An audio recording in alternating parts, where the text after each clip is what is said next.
Ya, ini kan isu yang sudah bergulir dari sejak beberapa bulan yang lalu. Iya. Ya, 2 bulan yang lalu sudah pernah juga digulurkan usulan tentang pergantian ketua DPR ini. Iya. Tapi kemudian waktu itu kan ada reaksi dari berbagai pihak, kemudian diredakan, tidak dilanjutkan. Iya. Nah, saya tiba-tiba juga agak terkejut. Kenapa di tengah suasana dinamika politik yang tinggi soal Ahok, Pak Jokowi konsolidasi kemana-mana, tiba-tiba muncul soal pergantian ini kan gitu. Apa yang Anda curigai? Apa yang Anda duga? Enggak, pertama begini, saya kira saya cukup menyayangkan ya, walaupun ini hak dari partai politik masing-masing, dalam hal ini Golkar untuk mengganti kader-kadernya, tapi ini seolah-olah tidak melihat perkembangan dinamika eksternal partai kita gitu ya. Kita kan ingin sekarang ini dalam suasana bagaimana DPR itu bekerja dengan baik ya, di tengah masyarakat ini sekarang kesulitan ekonomi, penegakan hukum sedang diperjuangkan gitu. Kok kemudian tiba-tiba partai kita ini masih lagi bicara tentang rebutan kursi gitu ya. Padahal kan sebetulnya nggak ada masalah apa-apa. Satu, Pak Ade Komarudin punya kesalahan apa sehingga memang harus diganti gitu ya.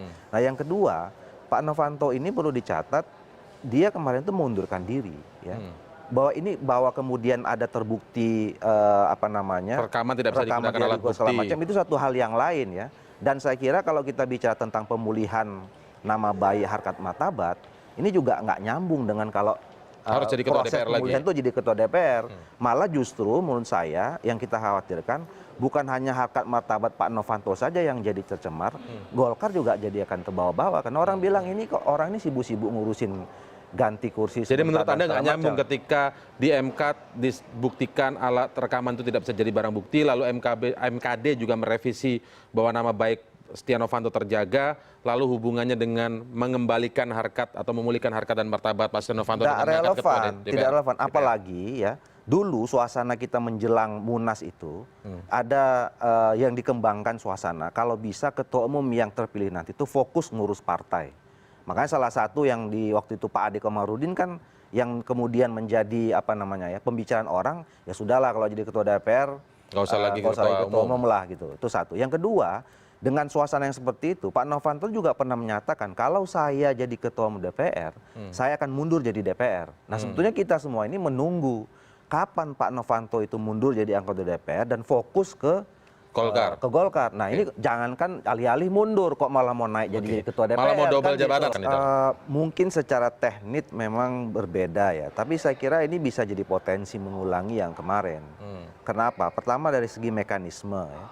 Di dalam ADRT kita yang baru, keterlibatan dewan-dewan termasuk Dewan Pembina di dalam pengambilan keputusan, terutama pengisian lembaga-lembaga tinggi ini, itu juga harus dikonsultasikan dengan Dewan Pembina gitu. Nah, ini kan keputusan yang sudah diambil oleh DPP di dalam rapat pleno itu kan tidak pernah dikomunikasikan kepada Dewan Pembina, apalagi dikonsultasikan. Gitu. Sama saja berarti kondisinya. Nah, harusnya kan sebetulnya kalau kita ingin menjaga soliditas, katakan seperti itu ya, ada pendekatan-pendekatan dulu, katakan dulu kepada Pak Ade Komarudin ya. Atau yang kedua kemudian mekanisme organisasi ini dijalankan.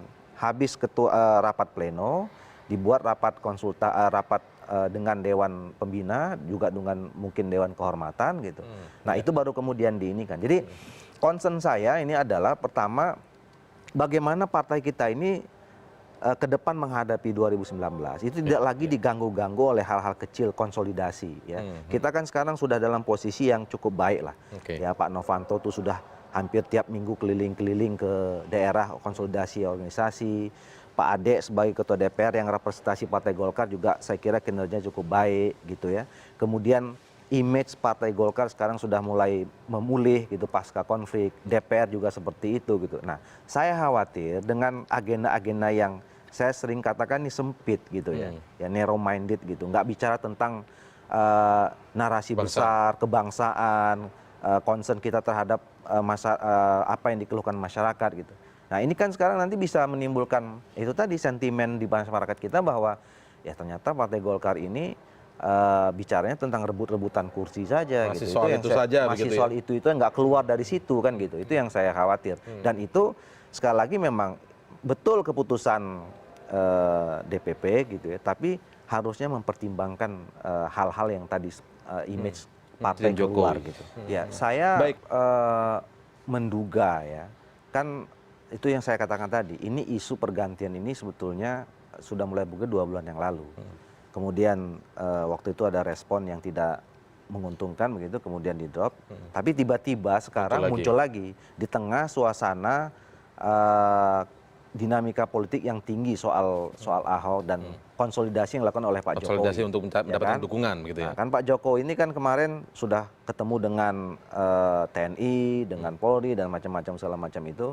Kemudian kan mengkonsolidasikan kekuatan politik. Nah, di tengah-tengah konsolidasi politik dengan partai-partai politik inilah kemudian muncul isu ini kan. Gitu. Nah, saya menduga ya, saya kira ya kan Pak Novanto itu diantara ketemu Bu Mega dengan Pak Jokowi ini keluarnya sebagai apa namanya? Usulan ini, wacana ini muncul lagi. Saya kira nanti kita buktikan saja. Kalau misalnya apa namanya? Itu benar. Proses ini berjalan dengan mulus, ya. Artinya kekuatan-kekuatan politik dengan serta-merta seperti yang dibilang tadi prosesnya di dalam mekanisme DPR harusnya panjang gitu ya. Kemudian dengan mudah bergulir, ya saya kira ini bagian dari konsolidasi yang memang sudah di set up sedemikian rupa. Kalau memang itu benar terjadi, dugaan Anda apa? Bacaan Anda apa? Bahwa peristiwa yang kasus Papa minta saham itu akhirnya seperti apa?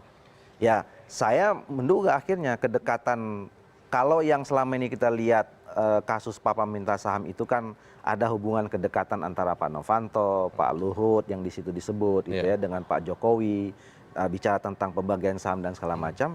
Ya ini kan nanti akhirnya juga orang bisa berspekulasi bahwa itu betul, gitu, bahwa ini adalah pembicaraan antara Pak Jokowi dengan Novanto yang sudah memang sejak lama apa namanya punya hubungan dan komunikasi yang baik, gitu. Nah, yang lebih parah lagi kalau kemudian ini kan sekarang isu Pak Ahok ini kan melebar kemana-mana ini, soal dibawa ke soal makar lah, ya soal kemudian mau diganti presiden lah segala macam gitu kan. Nah, saya khawatir asumsi-asumsi dan analisis yang keliru itu yang kemudian dipakai menjadi bagian konsolidasi termasuk mengambil soal posisi ketua DPR ini. Nah, ini kan udah jauh sekali gitu loh. Jadi artinya kalau itu yang terjadi, ya Golkar ini kan cuma sebagai alat untuk melegitimasi kekeliruan asumsi atau prediksi yang diduga selama ini. Menurut saya nggak. Ini kan soal aksi 411, 212 ini kan soal meminta keadilan supaya hukum ditegakkan secara adil dan menurut rasa keadilan. Kemudian ini bisa menjadi alasan. Nggak ada hubungan soal makar, soal macam-macam gitu. Ya saya kira kan bangsa ini kalau mau besar juga politiknya juga harus berdasarkan ya